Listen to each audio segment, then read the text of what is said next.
Assalamualaikum. Hai Mams, jumpa lagi di Dapur Umfat. Alhamdulillah setelah beberapa minggu vakum, kali ini Dapur Umfat hadir kembali dengan resep yang mudah diperoleh bahan-bahannya, juga mudah cara pembuatannya, yaitu martabak manis. Telah banyak resep yang dicoba, namun baru kali ini martabak yang dibuat bisa bersarang sempurna, tidak mudah gosong dan lembut teksturnya. Ingin tahu resep dan cara pembuatannya? Yuk kita simak bersama. Terinspirasi dari channel Yakikuka, berikut bahan-bahan yang diperlukan untuk membuat resep martabak manis. Seperti biasa, kita perlu siapkan seluruh bahan-bahan di wadah bersih. Dan untuk resep kali ini, bahan-bahannya simple karena tanpa ragi dan tanpa telur. Cara pembuatannya adalah sebagai berikut. Saring terlebih dahulu seluruh bahan-bahan kering, dimulai dengan tepung terigu protein sedang, kemudian tepung tapioka, jika tidak ada bisa kita ganti dengan tepung sagu. Dan kita masukkan garam. Proses penyaringan bahan-bahan kering ini dimaksudkan untuk menghindari bahan-bahan kering yang menggumpal karena proses penyimpanan yang terlalu lama. Dengan penyaring terlebih dahulu bahan-bahan kering ini akan memudahkan kita untuk mencampurkan dengan bahan-bahan lainnya sehingga adonan yang kita peroleh akan tercampur rata dan sempurna. Setelah itu kita bisa masukkan gula pasir. Kemudian dengan bantuan whisk kita campurkan seluruh bahan-bahan ini dan kita bisa mulai masukkan air matang ke dalamnya. Kemudian aduk dengan bantuan whisk hingga seluruh bahan-bahan ini tercampur secara sempurna. Pastikan dalam proses mengaduk ini seluruh bahan-bahan telah tercampur secara merata. Setelah itu, kita bisa menambahkan vanila cair atau vanila ekstra ke dalamnya. Saya juga menambahkan beberapa tetes pewarna kuning untuk mempercantik warna dari martabak manis ini, mengingat pada resep kali ini kita tidak mempergunakan bahan telur. Lanjutkan mengaduknya dengan bantuan whisk.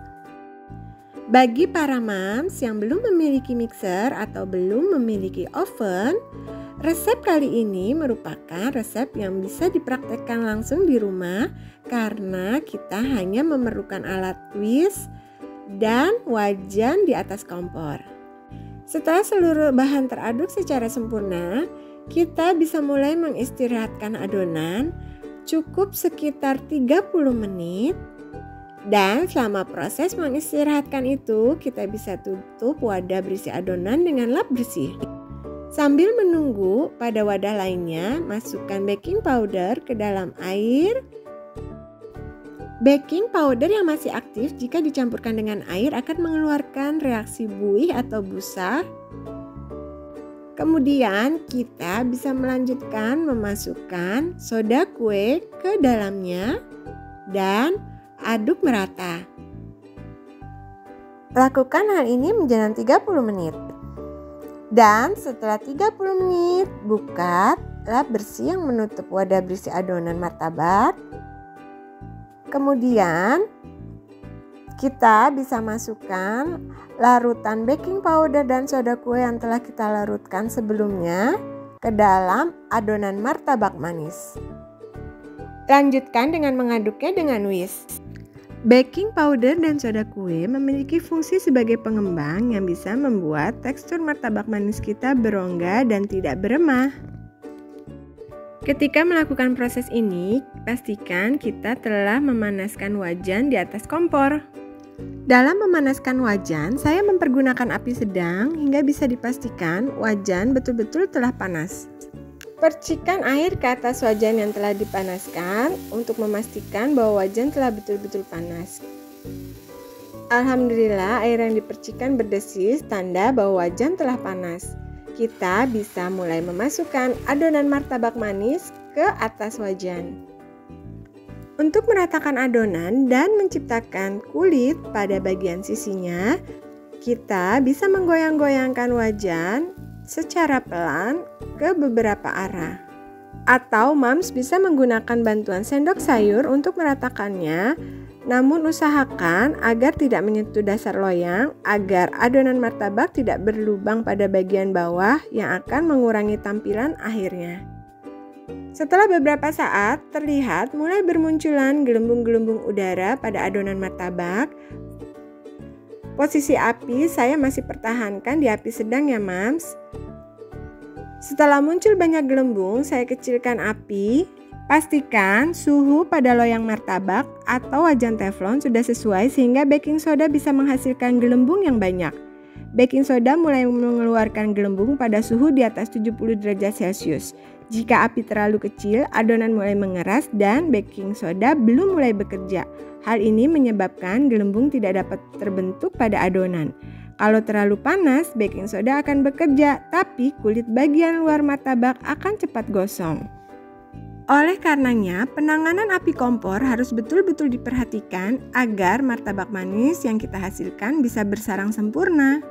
Setelah gelembung mulai banyak bermunculan, kita bisa taburi gula ke atasnya. Jumlah gula yang ditaburi sesuai selera ya mams. Setelah itu, kita bisa tutup wajan teflon dengan tutup kaca seperti ini. Dan setelah beberapa menit, kita bisa buka tutupnya. Terlihat bahwa martabak yang kita hasilkan alhamdulillah bersarang sempurna. Pertahankan apinya di api kecil ya mams. Setelah itu kita bisa pindahkan martabak manis yang telah matang ke atas wadah lain yang telah kita siapkan masih dalam keadaan panas. Lalu masih dalam keadaan panas kita bisa olesi butter atau margarin ke seluruh permukaan martabak manis kita. Adonan martabak yang baik akan mudah menyerap butter dan margarin yang kita olesi di bagian permukaannya. Setelah terolesi seluruhnya, di atas meja kita telah siapkan beragam topping yang akan kita taburi di atas martabak.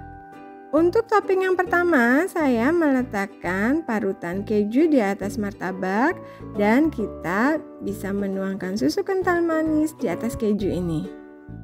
Setelah selesai pada topping pertama, kemudian saya olesi pada bagian berikutnya dengan selai coklat.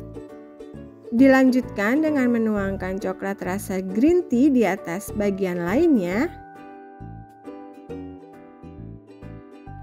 Kemudian masih dengan coklat masak yaitu rasa red velvet.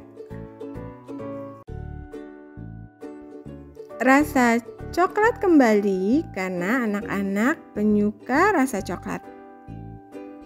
Lalu di atasnya kita bisa taburi mesis warna-warni seperti ini. Kemudian kita bisa taburi red velvet crumble di atas coklat masak rasa red velvet yang telah kita olesi. Lanjutkan menambahkan coklat KitKat rasa green tea di atas coklat masak rasa green tea. Topping lainnya yang pasti disukai anak-anak ialah permen coklat Caca ini. Saya meletakkannya di atas selai coklat. Di sampingnya lagi kita bisa taburi dengan parutan keju dan kita bisa lengkapi dengan kacang cincang. Di bagian terakhir, karena anak-anak sangat suka dengan keju, saya taburi dengan parutan keju dan akan saya letakkan jagung manis di atasnya. Nah, ini dia jagung manisnya, saya letakkan di atas parutan keju yang tadi telah kita taburi. Setelah selesai, karena saya menyiapkan 2 kulit martabak bundar ini, pada bagian satunya lagi saya letakkan di bagian atas. Namun mohon maaf, video ketika saya meletakkannya ternyata tidak terekam. Olesi seluruh permukaan dengan butter atau margarin dalam keadaan kulit martabak masih hangat. Alhamdulillah dengan resep yang digunakan kali ini, kulit martabak yang dihasilkan tidak gosong. Kemudian kita lanjutkan dengan memotongnya. Kali ini saya mencoba memotongnya dengan bentuk segitiga. Dan inilah dia hasil potongannya. Terlihat berongga sempurna ya, Mams? Pada kesempatan lainnya, saya juga mencoba membuat martabak green tea dan martabak coklat. Alhamdulillah, dengan mempergunakan resep ini, seluruh martabak yang saya uji cobakan berhasil dengan sempurna. Jangan ragu untuk mencoba resep ini ya Mams. Terima kasih telah menonton dan jangan lupa untuk subscribe, like, dan komen. Wassalamualaikum warahmatullahi wabarakatuh.